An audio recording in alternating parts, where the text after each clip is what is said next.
Welcome back. This is day 107 of the house building project, and today I will be wiring the panel box, so stay tuned. If this was a live wire coming in, which it's not right now because the power company hasn't hooked up the power yet, but if it was, you definitely want to make sure this main breaker is turned in the off position, which is very critical when you're going to work inside of a panel box. Something really important most people won't tell you after you kick that main breaker is smash the like button and subscribe to this channel. Here's the panel I'll be wiring today. It's a Square D Homeline panel box that has the plug-on neutral, which is a time saver and looks better.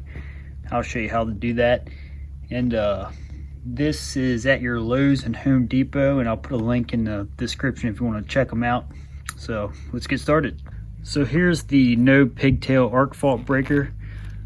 Used to be they had a pigtail right here where this screw is that went into the bar in the panel box. So now these, you just hook your neutral right there and your black power right there. So a little easier, cleaner looking breaker. So in this video today, I just wanted a disclaimer that I am not an electrician, and this is only for entertainment, and this is only to show you how I'm doing it. But with that being said, I have wired 3 houses by myself successfully and passed code, and the houses are still fine today. So I just wanted to give a little disclaimer. All right, so I ran one circuit to the refrigerator, as you can see here. So in order to get this wire clamp connector on, you gotta hit these punch outs and knock them out. So I'm gonna go through and do that. I use these little push connectors. So these are the easiest ones to put in. I think you just slide them on a pair of needle nose. Just put them up into the hole here. You just wiggle them around a little bit and they're in. So they're pretty simple to put in. That's why I use them. The other ones have a little lock nut, which is more of a pain and takes more time. You can have up to 2 wires per connector. So I'm going to go through and just start fishing these wires down through these connectors and tightening them down before I strip the wires.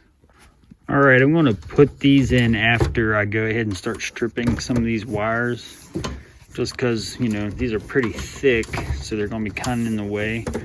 So I'm going to go through and just start taking the casing off these. All right, so what I'm doing now is just I'm going to go through and just start stripping each circuit, and then on the black labeling what they are. So as you can see here, this one's the microwave.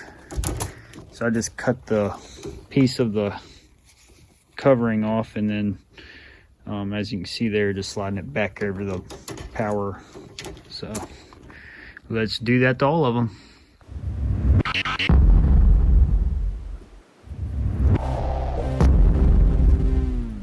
I'm just going to separate the grounds and the neutrals and the blacks, and then put the blacks to the side. Blacks here kind of out of the way. I got all my grounds and neutrals here. I got my arc fault breaker here, and on this side of it you got your neutral and then your hot. You just hook your white, which is this neutral, and then you hook your black to this power, and then you just plug it in the box, and I'll show you how to do it. All right, so I'm hooking the white up first.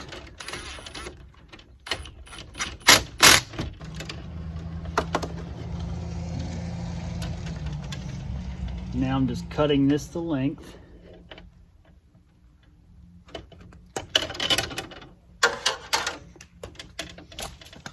When you push the wire down towards the breaker, you'll want to bend it at a 90. So be right like that. Now strip it. About a 1/4 inch or so, maybe a little more.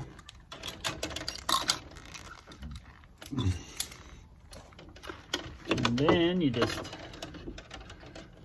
slide it in the little terminal. All right, so this is what we got. If you look right here, we got our wires hooked in. See this silver slot goes, that silver slot goes over this bus bar inside the panel. So you push it over first.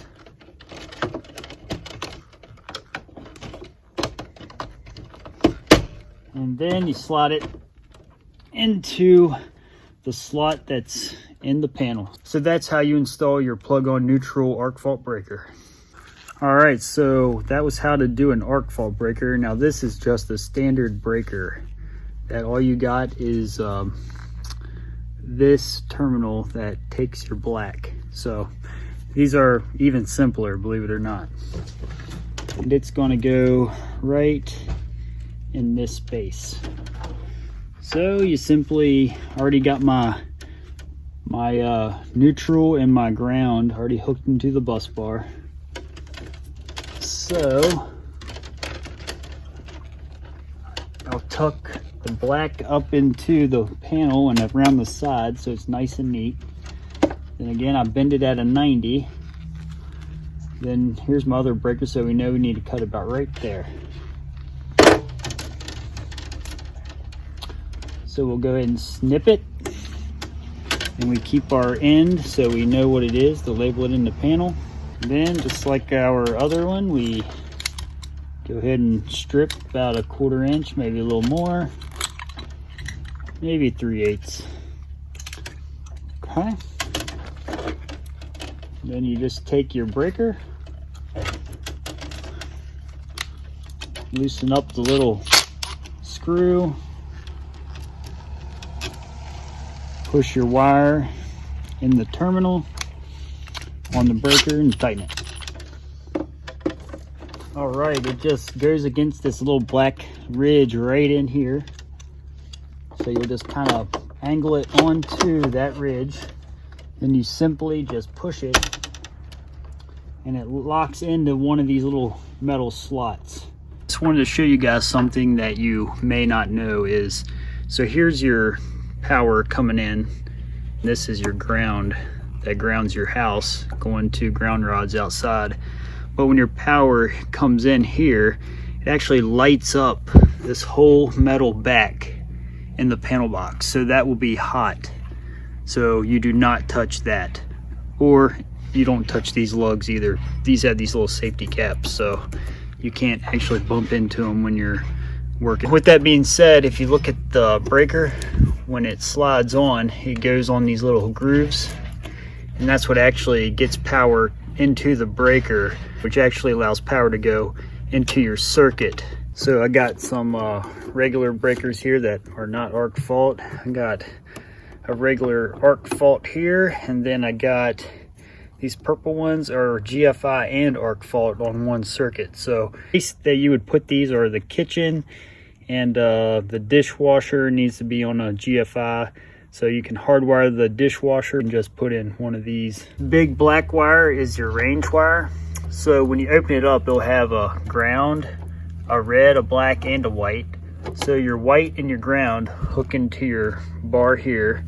So you're left with this red and black cable. So you're probably wondering, how does that work?